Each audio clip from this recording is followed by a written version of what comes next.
नमस्कार, मैं मनीष स्वागत करता हूं आपको अपने इस यूट्यूब चैनल पे। दोस्तों, एक बहुत बड़ी खुशखबरी आपके लिए है कि जो एनटीपीसी का जो एग्ज़ाम है वो अब लग रहा है कि होने की संभावनाएं लगभग बढ़ गई है। कि जो आपका डेट दिया गया था 15 दिसंबर, उसी के अराउंड हो सकता है एक सप्ताह आगे पीछे जो भी हो, लेकिन होगा तो ठीक है। उसी के रिगार्डिंग आज इलाहाबाद के जो ऑफिशियल वेबसाइट है वहाँ पे एक नोटिस आई है जो कि आपने देखा भी होगा। तो ऑब्वियस है, मैं इन्फॉर्मेशन देता हूँ तो एक बार मुझसे जो जुड़े हैं उनको इन्फॉर्म करना मेरी ज़िम्मेदारी बनती है। तो इसमें जो आप देखेंगे कि आपका एप्लीकेशन है, बताया गया है कि 21 से लेके 30 सितंबर तक आप चेक कर सकते हैं। और इसमें ये इन्होंने लिखा है कि अगर आपके फॉर्म रिजेक्ट हो गए हैं तो उसका भी रीज़न आपको बताया जाएगा कि क्यों फॉर्म रिजेक्ट हो गया। जैसा कि आरआरसी ग्रुप डी में बहुत सारे लोगों का फॉर्म रिजेक्ट हो गया है, तो उसमें रीज़न बताया गया था।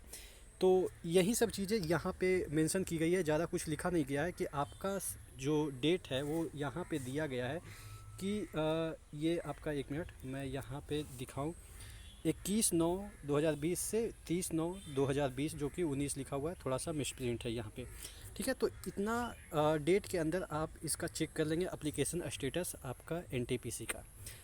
अब इसमें सबसे बड़ी दुविधा वाली बात ये है, इन 4-5 दिनों में दुविधा वाली बात ये है कि हमें ये लग रहा है कि क्या हमारा फॉर्म एक्सेप्ट हुआ है कि नहीं हुआ है। अगर नहीं हुआ है तो क्या मौका मिलेगा कि नहीं मिलेगा।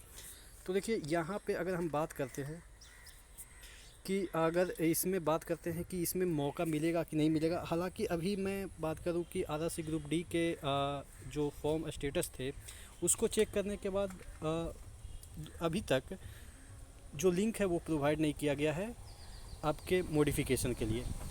तो थोड़ा सा मुझे लग रहा है कि अगर आपका फॉर्म रिजेक्ट होता है किसी वजह से, मैं भगवान से दुआ करूंगा कि आपका फॉर्म रिजेक्ट हो ही ना, यानी कि सभी का फॉर्म एक्सेप्ट हो जाए।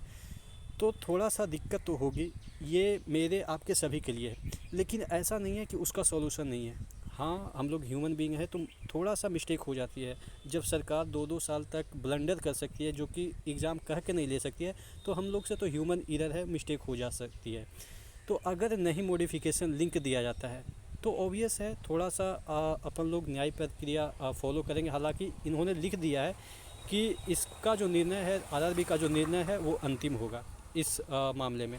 लेकिन ऐसा नहीं है, अगर आपका निर्णय अंतिम होगा तो इसका मतलब तो ये डिक्टेटर वाली बात हो गई ना, कि जो हम कहेंगे वही मानना पड़ेगा।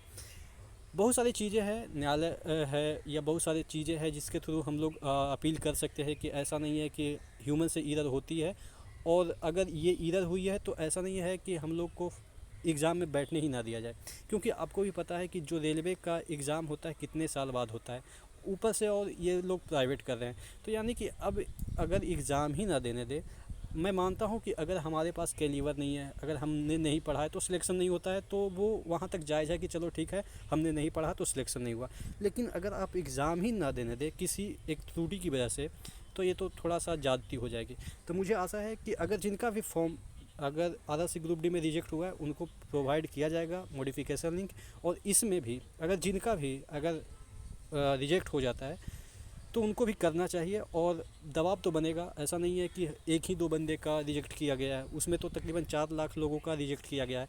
तो इसमें भी अगर ऐसा कुछ हो जाता है तो थोड़ा सा प्रेशर बनेगा। और मुझे लग रहा है कि बाद में इनको देनी चाहिए मॉडिफिकेशन लिंक, एक मौका तो देनी चाहिए। क्योंकि एग्ज़ाम की बात कर रहे हैं, वो ये नहीं कर रहे हैं कि हमें जॉब दो, हमें तो एग्ज़ाम देने की बात कर रहे हैं। ठीक है, तो आशा करते हैं चीज़ें आपको समझ में आई होगी। और अगर इस चैनल पर नए हैं तो आप इस चैनल से जुड़ने के लिए सब्सक्राइब कर देंगे तो मुझे अच्छा लगेगा, और थोड़ा सा क्या होता है कि मोटिवेशन मिलती है। ठीक है, तो नेक्स्ट वीडियो मिले, तब तक के लिए धन्यवाद।